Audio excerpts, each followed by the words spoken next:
In my program, I bring the studio to the street and interact with everyday Nigerians, taking their worries, their concerns, their questions directly to the ears of their leaders. Senate President Bukola Saraki, Distinguished Senator Rabiu Musa Kwankwaso, His Excellency Nyesom Wike, Governor Okezie Victor Ikpeazu, the Executive Governor of Benue State, Samuel Ortom. We interrogate the policies and objectives of key stakeholders in the political and development sector. But do you agree that there were accusations that you made during the campaign that were not necessarily founded? Me? Yes. My goal is to dig deep and find the truth, then give meaning, understanding, and solution to it. How do I feel your presence through the work that you do? We have attracted almost 2 billion naira by direct sales. Which of the former elected officials in this room can sit down and account for the monies they've received? A Greek project that put unemployed graduates back to being self-employed, that is what I did with the people's money. The President has also currently approved new railway lines that he has asked us to go and look for loan. It is our generation that would pay for that. When you speak the truth, you die. The Osasu Show Symposium 2018 theme: Nigeria Rising. It's time, establishing social accountability between electorate and leaders. We will remain united until we make Nigeria truly great. Venue: North Conference Center and Suite. Date: 22nd November 2018. Time: 10 a.m. to 2:30 p.m. Red carpet starts at 9 a.m. Sponsors: One Campaign, INEC, Yali Network, British High Commission, and Code. Hello everyone, and welcome to today's episode of the Osasu Show. Today we speak about some trending issues in our national polity. As the 2019 elections fast approaches, we speak to the spokesman of the Buhari campaign organization, Senior Advocate of Nigeria, Mr. Keyamo. Don't go anywhere, it promises to be a very interesting interview.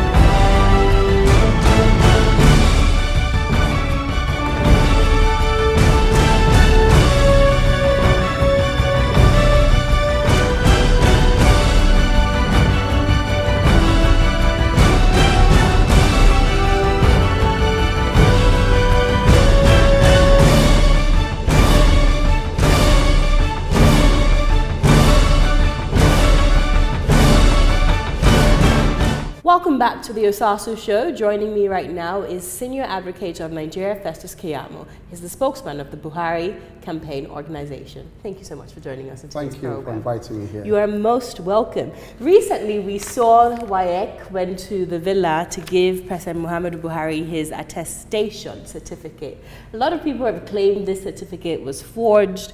It's all manner of claims. What's your reaction to that, very briefly? Because I don't want to spend the entire episode discussing this topic.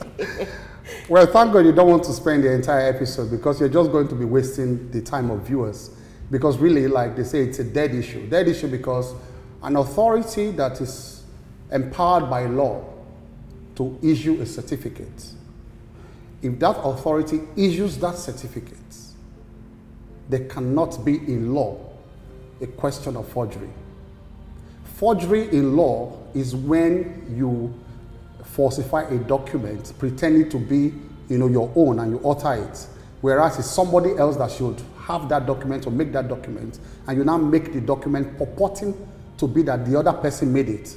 So that is forgery. So, but in this case, WAEC cannot forge its own document, and that is why recently I tweeted, I said, people must be, with apologies, I use this word, it must be dumb to think that WAEC will forge its own document. For example, you cannot forge any document that is the Osasu Show. It's not possible, because you are the Osasu Show. You can only make clerical errors on it. You want to write 46, you write 47. So you can say, oh, Osasu made a mistake here, but it did not. You cannot forge an Osasu document, but I can forge an Osasu document because purporting to have been made by Osasu. But WAEC is the West African Examination Council, Absolutely. so it's not just Nigeria. Yes. So what the allegation that some of members of the opposing party have said is that WAEC, the West African body, has actually accused Nigeria of forging the certificate because nobody has said so. Nobody. It's all politics. No, they have never done so. So there wasn't any previous release statement that President Muhammadu Buhari in the WAEC database had never... No. What happened is that WAEC released the statement. People are just glossing over it. In 2014 or 15, somebody wrote to Ghana, WAEC Ghana. And WAEC Ghana said, no, it is not here. What they meant, in effect, is that go to the country, because they don't keep it centrally in Ghana. It's not here in Ghana. If you go to the country involved, you may get it there. But they didn't say so in those words. But what they said, they did say that it is non-existent. Take note, Osasu. They didn't say it is non-existent. They say it's not here within our archives. They don't keep the records in Ghana. And later, the Nigerian body tweeted that it is not in Ghana. It is all the records are here. For example, you won't see my record in Ghana. You won't see your record in Ghana if you wrote WAEC here. Moving forward, because as I said, I don't want to spend the entire interview on this, but speaking about illegality and fraud, most recently, revelations emanated from the accusation that the Nigerian National Petroleum Corporation, NNPC, has illegally siphoned about $1.05 billion. This was actually attributed to the Nigerian liquefied natural gas, and this money was used to subsidize petroleum products in Nigeria. Why has the federal government done this? You know, this thing has been said over and over about the subsidy regime and what is being paid for it. But it is a very straightforward explanation.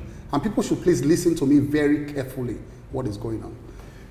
Before, what used to happen before was that the NNPC allowed private individuals to bring in fuel into the country.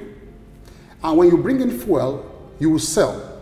But all you need to do is to go back to NNPC to say, I brought 2,000 liters of fuel. I have sold at the controlled rates. And so I have suffered a loss because there was, the gap between the controlled rate and the landing costs. And so NNPC will now pay you what they call subsidy. They say, since you sold at 97, but your landing cost was 130, and you brought so and so volume, you must have lost 6 billion naira, for instance, and they will pay you 6 billion naira. Now, the scam there was that, one, the volumes were not arriving. Somebody will bring in 1,000 volume, and they will say, well, it is 2,000 volume, in connivance with NNPC. And so they will declare 6,000 volume. And so you have the double tragedy of, first of all, paying you for non-existent volumes and pay you for the loss of that sale of non-existent volumes. Do you understand that up to that point? Yes. That was a subsidy scam. But I think what we're asking here, or in fact, what I am asking here is that why did the federal government perpetrate fraud by illegally appropriating to itself? You are making a conclusion now. But it is. No, you say it's not. Do you know why? So the spokesman. Do you know the explanation? No, I'm asking you. No, do you know it? I don't know the explanation. So if you don't, that's why I'm asking. If you don't know the explanation, how did you conclude it is fraud? Because the spokesman of NNPC came out that yes, this amount of money was actually spent. Do you know why? I'm explaining why now. So you're explaining why the fraud happened. No, because it is not fraud. You are concluding it is fraud. But his conclusion and his attestation to that already means that it's fraud. No, because it is supported. Did he tell you that it is supported by NNPC Act?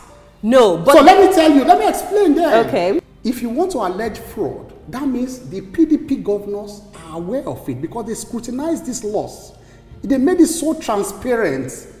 Buhari has made it so transparent for everybody to follow. The Federal Allocation Accounts Allocation Committee, fact, they also subject it to scrutiny. So why are the governors now speaking out against it? No. It's not the governors. Don't forget that the governors the National Assembly. No, the National it's not the governors. Wait, the National Assembly spoke out. Even some PDP governors have now spoken out against it, saying that they were not aware of this. No. That is exactly what I've just explained to you now. Exactly. I have not hidden anything from you, Osasu. It is simply politics they are playing. Before they didn't even speak out. This thing has been going on for some time to make it a very transparent process. And guess what? What gives the NNPC the right to record that loss and then pay the balance into the, it is the NNPC Act that says, look, you can record your loss, your cost of operation, take it before you now pay into the federation account. They're empowered by law to do so. But in a scenario like this, what's the role of the National Assembly? Because I believe any money Now, let me tell you, my dear.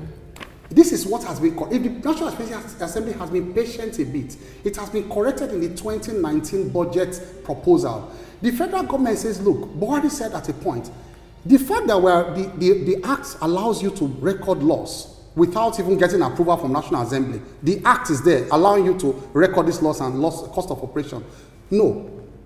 Put it in the 2019 budget. So let us even go again through the National Assembly to make it super transparent. Apart from the power the National Assembly, NNPC has to record this loss and its cost of operations before paying the balance to the federation account, the federal government, Buhari, in his super transparent style, has said, put it, what we expect to lose, that the loss that NNPC expects to suffer in 2019, which is budget, put it in the budget proposal to the National Assembly. So what I'm trying to understand here, Mr. Keyamo, is are you saying that this NNPC Act supersedes the Constitution? No, because the Constitution gives the National Assembly the powers also to make laws to regulate financial spendings. Don't forget that the NNPC Act, can I finish? Can you just finish? The NNPC Act is also made by the National Assembly, which has powers over appropriation. But their argument is that no spending can be done without the permission of the National Assembly. That is what the National Assembly has permitted. No, the National Assembly has permitted it by law. That law is made by the National Assembly, the NNPC Act. So why is the National Assembly coming out again to say... the whole Nigerians, you know now that is politics. Moving forward, the HSBC recently left Nigeria. We know it's political time and we try our best not to politicize most of these issues. Some people in your party have claimed that it's better, it's for the best of Nigerians, given the fact that most people who have looted the country dry have usually stashed their money in banks like HSBC. But the PDP said this just goes to tell about the lack of, substantial and effective economic policies of the Buhari-led administration. What's your official response to that? HSBC does not give loans to anybody, do they? To inflate the economy, to make the economy going. It's not a loan-giving bank. It's not a bank that comes here to support small businesses. It's not a bank that even comes here to support big businesses. They're just here to take money out for people. Basically, big boys, the money launderers, they help them to take money out everywhere. That is why you can see that in the UK, HSBC has gone through a lot of money laundering problems. They've been fined. In the US, HSBC has gone through a lot of money laundering problems. They've been fined, and it's there. I normally say, people laugh at me when I say, Google it. Just Google it. Are you aware that a situation like this erodes the confidence of international investors? No. That is what they make when you want to make politics out of it. You now say erode. It doesn't erode anything. It doesn't support small businesses in the first place. The concentration of the Buhari's administration is not for the big boys. I'm sorry.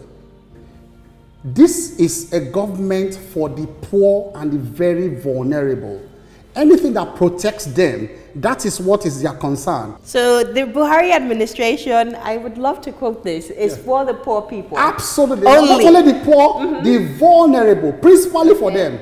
Use the word. So the rich people should fly out of the country. If they cannot subject themselves to strict financial regulations of the Buhari government. Yes. I repeat, if they cannot subject themselves to strict financial discipline. In the past before, where they do what they like, they get away from tax nets. 6 million people have been added to the tax net. Most of these big men who were avoiding tax. So in other words, in any sane society, what the government does really, Osasu, is to take money from the rich and give to the poor. And they do it by taxing the rich, by ensuring that they tax their lifestyle so much so that they can bring some kind of equilibrium in society. Do you know that over that hill, beyond that hill, there's another level, small, lower class of citizens existing beyond the small-time traders and the artisans? They call them the very, very vulnerable. They cannot even walk again. They are weak and old. They are poor to the extent that perhaps they live below subhuman level. And what policies? And that is what they call the conditional cash transfer. Of 5,000 naira. Yes, so survive, just say, survive, you know. And how many people have benefited They are vulnerable. From this? They are vulnerable, very vulnerable. And, you know, we are going to, you know, the whole of the social investment program as a whole, we have about 12 million Nigerians that have been caught within that No, trap. that conditional cash transfer, how many people have benefited from that? If I get the figures correctly, I don't want to, I have, you know, I don't crown most of this. It's maybe about 800,000 or 300. I'm not too sure. As you're aware, Mr. Keyamo, Nigeria has become the poverty capital of the world in this administration under the watch of your principal, President Muhammadu Buhari. By 2050, the Bill and Melinda Gates Foundation has found out that over 40% of the world's poorest people will live in Nigeria and Congo. Is this sustainable? Giving 5,000 naira to, you claim, 800 people. That's just... Not 800 people. Sorry, 800,000 people. That's just... They don't quote me the figures because I don't want people to fact check. I said I'm not sure of the figures. You're not sure? Go to the SIP no problem. Website. So my question to you is, what are the sustainable policies that the Muhammadu Buhari administration has put in place? Giving cash, as you know, the famous saying goes, teach a man how to fish and he will feed him for his entire life. What are the sustainable policies this administration has put in place to ensure that we can eradicate or at least alleviate poverty to a reasonable degree before his time is over? Now, what did the government do when they came? They concentrated on rail, roads and power. You can see, for instance, that the Buhari government is not giving to razzmatazz to say they have invested the heaviest ever in capital projects in all their life of this. How much is that? And that is 1.2 trillion naira for the 2016 budget, and the 2017 budget it was 1.5 trillion naira. So a combined total of 2.7 trillion naira has been made available for capital projects. No government has ever achieved anything close to that before. For capital projects? Capital. So and then guess what? That is about 30% of budgetary allocation. Before, the average was 10% they were achieving. All previous governments, so they were doing, did you get that correctly? Exactly. 10%, 10% before. I want to clarify But now this. we have moved up to 30%. Yeah. Well, how come the unemployment rate has increased? Because, like I said, this takes time. This is the frontal attack to poverty. India did it and took 2 decades to come out of it. China did it and took 2 decades to come out of it. People who could not do it for 16 years are belly aching now that 3 years, we have not seen anything, 3 years. They are belly aching, but you didn't do anything for 16 years, my dear. So you can see the problem. Very, very lastly, Mr. Keyamo, the narrative that the presidential candidate of the People's Democratic Party, Alhaji Atiku Abubakar, is corrupt is quite confusing to many Nigerians, given the fact that he was previously in your party, the All Progressives Congress, and most of you in that party saw him as a light and a knight in shining armor, given the fact that he stood side to side with President Muhammadu Buhari, who you claim to have very high integrity. He even claimed that he also funded the elections of President Muhammadu Buhari in 2015. But now, because he's running against the president, your party, yourself included, have castigated him and tried to bring his reputation into disrepute. So how do we go about that? How do Nigerians fathom and understand this sudden change of gear? I've been dying to answer this question. I'm just so happy you asked us. I've been dying really to answer this question. I've seen all kinds of posts on social media. But let me tell you, let me answer you a very simple way. When you have a church, like a political party is like a church, everybody comes in. And the prostitutes come in, the armed robbers come in on Sundays and all that. You must praise them for coming to the church to embrace God. And so you must pour glowing encomiums on the people, on these sinners when they come in. You know their past. You know their past, but you praise them. But guess what? When they want to step to the altar to take the microphone, you say, no, no, no, no. Hey, wait. No, not so fast. Atiku Abubakar came forward in our primaries in 2014 because these are a collection of people who know who is who. And they said, no, I'm sorry. We like you. You're good. You have spending money. That's why we praised him, all kinds of praises. Their tweets are there. But look, number 3, we can't give you the ticket. But then, this time, the values are down. They gave him tickets. And this is a party that apologized for their past. They said, we are sorry for what we did to Nigerians. And you went to pick the same, one of those people who represent your dark past to be your candidate. That's the problem. So now, what we are saying, the difference now is that we are saying, no, we praised you in the past as somebody who is repentant, who wants to be part of democratic culture again. But to be president, no, don't go there. I love the fact you used the example of church. The Bible also says you should not be surrounded by those who are unequally yoked. No, so but when they come, all you need to do, don't let them influence you. Don't let them influence you. But guess what? They must come to the church every Sunday. You must praise them. Do you know that there has been no public acknowledgement? It's all rumors that I took so and so amount from this person. Do you know that? Internally, we know those who donated who. And most of these figures flying around is a lie. Pure lie. Are you aware that INEC actually keeps a register of those who have financially donated to candidates? Let them release it. So right now you're saying that are you saying? No, I'm not saying first of all, one, those figures you are seeing burning up and down. Okay. They are nothing like that. I can tell you that authoritatively. So don't misquote me. If he did at all, he must have donated to the party. As a party member, you must donate to the party. 4 campaigns. That's a fine place to leave it, Mr. Keyamo. Thank you so much for your time. Thank you so much. We'll take a short break right now. When we return, we'll bring you some highlights from the Osasu Show Foundation. Don't go anywhere, and we'll be right back on the Osasu Show. How do I feel your presence through the work that you do? We have attracted almost 2 billion naira by direct sales. Which of the former elected officials in this room can sit down and account for the monies they've received? Agri projects that put unemployed graduates back to being self-employed. That is what I did with the people's money. The President has also currently approved new railway lines that he has asked us to go and look for loan. It is our generation that would pay for that. When you speak the truth, you die. The Osasu Show Symposium 2018. Theme: Nigeria Rising. It's time. Establishing social accountability between electorate and leaders. We will remain united until we make Nigeria truly great. Venue: North Conference Center and Suite. Date: 22nd November 2018. Time: 10 a.m. to 2:30 p.m. Red carpet starts at 9 a.m. Sponsors: One Campaign, INEC, Yali Network, British High Commission, and Code.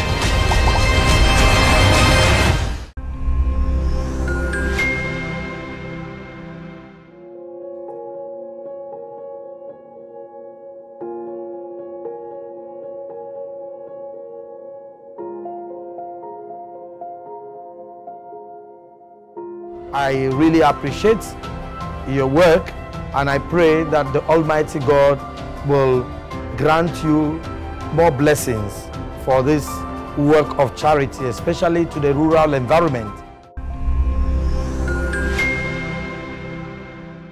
The TOS TV Network mobile app is now available. You can now catch up on our breaking news, stream our programs live,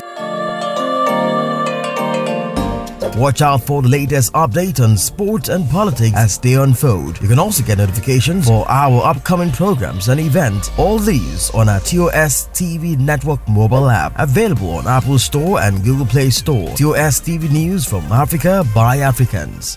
That's it for today's program. To watch extended clips from this interview, you can visit our website www.tostvnetwork.com. Don't forget, sign up for the 2nd edition of the Osasu Show Symposium themed Nigeria Rising. It's time, establishing social accountability between the electorate and our leaders. It's holding in NAF Conference Center on Thursday, the 22nd of November 2018. That's practically 2 weeks away. So sign up now and get an opportunity to ask your leaders questions. Also, don't forget to follow us on social media at The Osasu Show, at TOS TV Network, at Osasu Igbenedion, and at The Osasu Show Foundation on Instagram, Facebook, and Twitter. I'll see you same time, same place next week, and until then, take very good care of yourself. God bless you. The TOS TV Network mobile app is now available. You can now catch up on our breaking news, stream our programs live, watch out for the latest update on sports and politics as they unfold. You can also get notifications for our upcoming programs and events. All these on our TOS TV Network mobile app, available on Apple Store and Google Play Store. TOS TV News from Africa by Africans.